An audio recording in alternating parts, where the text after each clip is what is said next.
আজকে আমি তোমাদের সাথে একটা টিফিন রেসিপি শেয়ার করব, যেটা বাচ্চাদের বিশেষ করে খুব পছন্দের। আর এটা বানানো ভীষণই সহজ। তোমরা যদি এটা বাচ্চাদেরকে বানিয়ে দাও, তারা খুব খুশি মনে এটা খেয়ে ফেলবে, আর দেখবে টিফিন বক্স পুরো খালি চলে আসবে। আর এই টিফিনটা ভীষণ হেলদি একটা টিফিন রেসিপি। আজকে আমি এটা কেমন করে বানিয়েছি সেটাই তোমাদের সঙ্গে আজকে শেয়ার করব। চলো তাহলে বন্ধুরা দেখে নিই আমি এই টিফিন রেসিপিটা কেমন করে বানিয়েছি।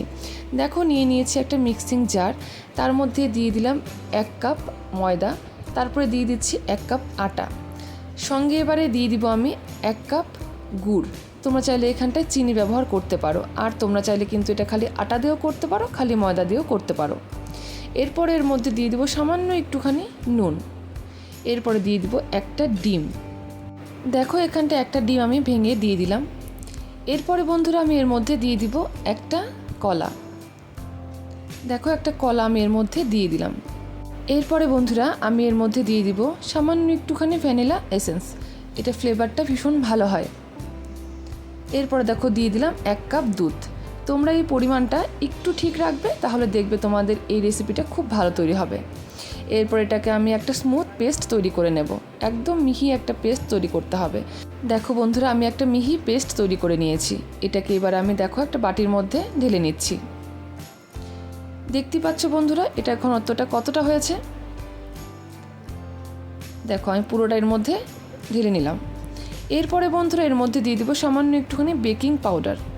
এই বেকিং পাউডারটা দেওয়ার কারণে এই টিফিনটা ভীষণ নরম হবে। এরপর দেখো এর উপরে সামান্য একটুখানি দুধ দিয়ে এবার আমি সব কিছুকে খুব ভালো করে মিশিয়ে নিচ্ছি। এটাকে মেশানো হয়ে গেলে কিন্তু সঙ্গে সঙ্গে এটা আমরা তৈরি করে নেব, এটাকে কিন্তু রেখে দেব না।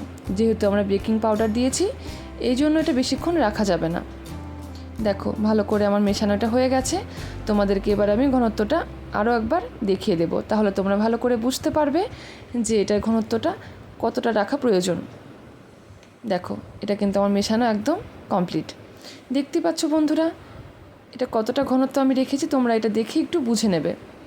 আর আমি যা যা জিনিস দিয়েছি সেই মাপটা তোমরা একটু খেয়াল রাখবে, তাহলে দেখবে তোমাদের এই রেসিপিটা খুব পারফেক্ট তৈরি হবে। তোমরা যতটা পরিমাণ বানাবে সেই হিসাবে কিন্তু তোমরা এটা বাড়িয়ে কমিয়ে নিতে পারো। এরপর দেখো একটা হাতা দিয়ে বেশ ভালো করে এটাকে আমি মিশিয়ে নিচ্ছি, আর তোমাদেরকে আরও একবার দেখিয়ে দিচ্ছি যে এটা আমি কীরকম ঘনত্ব রেখেছি। দেখো, মেশানো আমার হয়ে গেছে। পাশে বন্ধুরা আমি কিন্তু একটা ফ্রাই প্যান বসিয়ে দিয়েছি, এবারে আমরা এটা তৈরি করে নেব। দেখো, ফ্রাই প্যানটা যখন ভালো করে গরম হয়ে যাবে, এরপরে আমি এর মধ্যে 1 হাতা ব্যাটার এর মধ্যে দিয়ে দিব। আমি কিন্তু গ্যাসের ফ্লেমটাকে লোতে রেখেছি, আর এই প্যানটাকে খুব ভালো করে গরম করে নিয়েছি। দেখো, একদম মাঝখানে আমি 1 হাতা ব্যাটার এর মধ্যে দিয়ে দিলাম। দেখো, দেওয়া হয়ে গেলে এরপর এটাকে আমি ঢাকা দিয়ে কিছুক্ষণ রেখে দেব। দেখবে কিছুক্ষণের মধ্যেই এটা তৈরি হয়ে যাবে।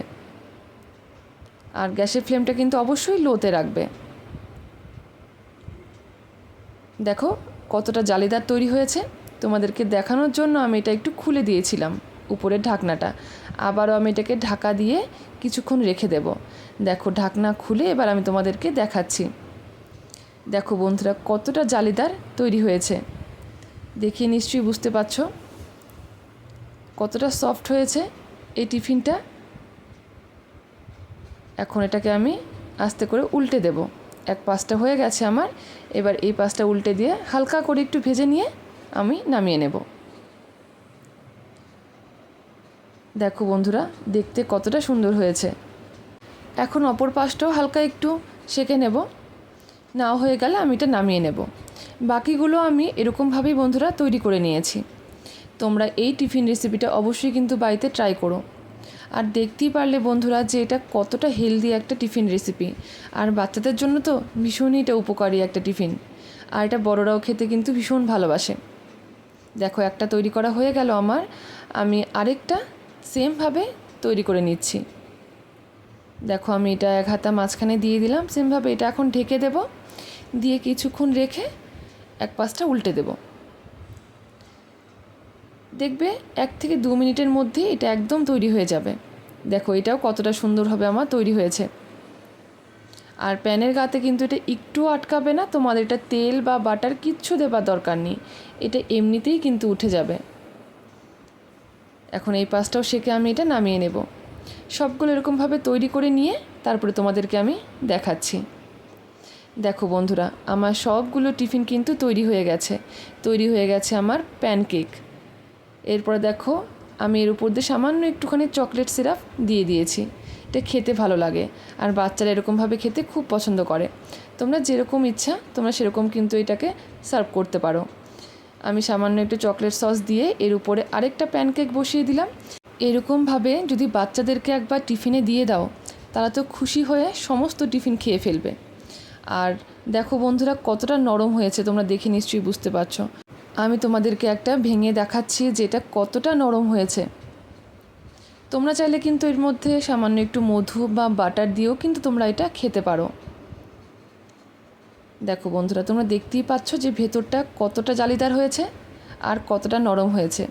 তোমরা অবশ্যই কিন্তু বাড়িতে এরকমভাবে ট্রাই করো আর তোমাদের বাচ্চাদেরকে অবশ্যই এটা করে খাইও, তারা খুব খুশি হবে। আজকে আমার এই প্যানকেক রেসিপি তোমাদের কেমন লাগলো আমাকে ছোট্ট কমেন্ট করে জানিও। ভালো লাগলে প্লিজ লাইক, কমেন্ট, শেয়ার করে দিও। নতুন হলে সাবস্ক্রাইব করে পাশে থেকো।